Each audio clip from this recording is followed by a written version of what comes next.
আসসালামু আলাইকুম। প্রিয় দর্শক, এটা একটা কল্পনার মতো যে $15 বিলিয়ন ভাসমান শহর তৈরি হবে, যেটার মধ্যে স্কুল, কলেজ মাঠ, তারপরে স্টেডিয়াম, হাসপাতাল, সব কিছু থাকবে।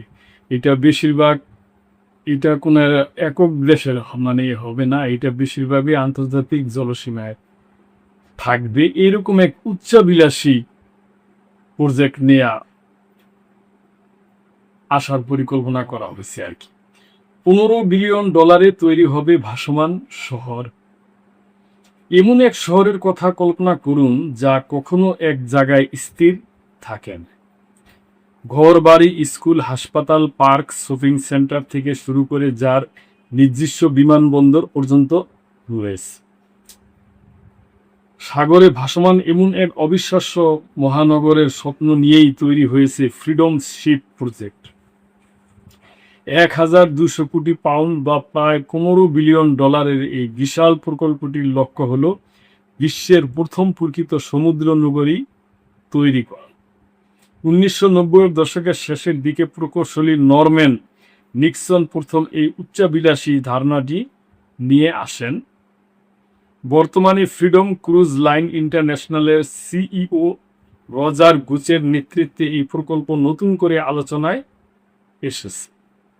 এটি নির্মিত হলে তা সামুদ্রিক ইতিহাসে এক নজিরবিহীন অধ্যায় সৃষ্টি করবে, যা বর্তমানের যে কোনো বৃহৎ প্রমোত্তরীকে অনায়াসে বামন বানিয়ে দিবে। ঐতিহ্যবাহী ক্রুজ লাইনার গুলোর মতো নির্দিষ্ট রুটে চলার পরিবর্তে ফ্রিডম শিপ একটি স্থায়ী সমুদ্রগামী জনপদ হিসাবে কাজ করবে।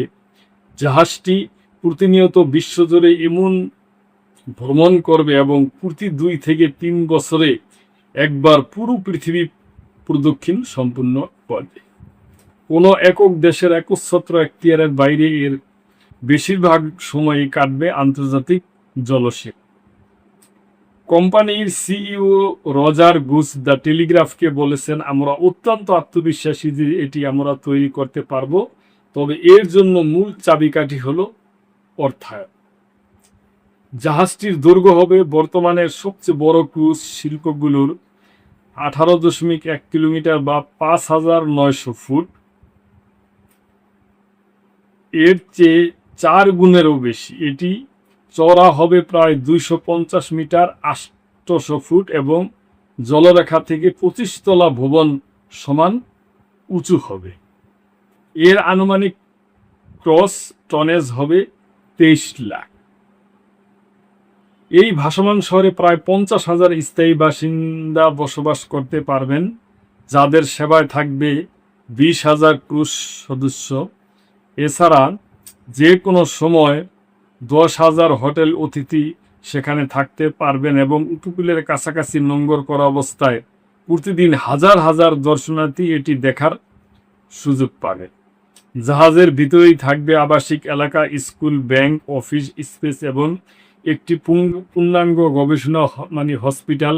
বিশাল এই ডেকের এক প্রান্ত থেকে অন্য প্রান্তে দ্রুত যাতায়াতের জন্য থাকবে নিজস্ব দ্রুত পরিবহন ব্যবস্থা। পরিকল্পনা অনুযায়ী এতে থাকবে 15,000 আসনের একটি stadium, convention centre, shopping district, museum, speaking হল, একটি দোতলা ফুড কোর্ট এবং কয়েক একর আয়তনের চমৎকার ইকো পার্ক। মূল লক্ষ্য হলো এমন একটি স্বনির্ভর সমাজ তৈরি করা, যেখানে মানুষ স্থলভাগে না ফিরেই জীবনযাপন, পড়াশোনা ও চাকরি করতে পারবে। জাহাজের সবচেয়ে আকর্ষণীয় বৈশিষ্ট্য হলো এর ছাদের উপরে রানওয়ে, ছোট আকৃতির উড়োজাহাজ ও ব্যক্তিগত উড়োজাহাজ উঠানামার জন্য এই রানওয়ে ডিজাইন করা হয়েছে। পাশাপাশি থাকবে 8টি হেলিপ্যাড। এই আকর্ষণীয় প্রকল্পের সামনে রয়েছে বিশাল প্রকৌশল ও আর্থিক চ্যালেঞ্জ। বিশেষজ্ঞরা বলেছেন, এত বড় একটি জাহাজ সচল রাখতে নজিরবিহীন জ্বালানি প্রয়োজন হবে, যার একমাত্র দীর্ঘমেয়াদী সমাধান হতে পারে পারমাণবিক চালিকা শক্তি। আরেকটি বড় সমস্যা হলো এর আকার। ফ্রিডম শিপ এতটাই বিশাল হবে যে বিশ্বের কোনো বিদ্যমান বন্দরেই এটি প্রবেশ করতে পারবে না। তাই এটিকে সবসময় মূল ভূখণ্ড থেকে দূরে সাগরে নোঙর করে রাখতে হবে।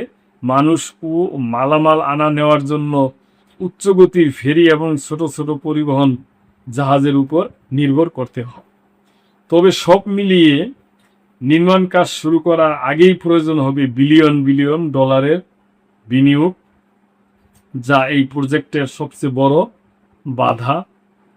বিগত কয়েক দশক ধরে এই প্রজেক্ট মানুষের কল্পনাকে আচ্ছন্ন করে রাখলেও একে বাস্তবে রূপ দেওয়া হবে সামুদ্রিক ইতিহাসের সবচেয়ে জটিল ও কঠিনতম এক পরীক্ষা। এই যে শেষের যে লাইন, প্রিয় দর্শক, এটার সাথে আমি একদম একমত এবং আমারও মনে হয় যে এটা করা সম্ভব না। তারপরে দেখা যাক, হয়তো সম্ভব হইলেও আমাদের এই বয়সে আমরা দেখে যাইতে পারবো কিনা, প্রিয় দর্শক আল্লাহই জানে, আল্লাহ মালিক তা ভালো জানে। তো পরিকল্পনা খারাপ না। এই ব্যাপারে যদি আপনাদের কোনো মন্তব্য থাকে অবশ্যই করবেন এবং লাইক, কমেন্ট, শেয়ার করে সাবস্ক্রাইব করে চ্যানেলটির পাশেই থাকবেন। আল্লাহ হাফেজ।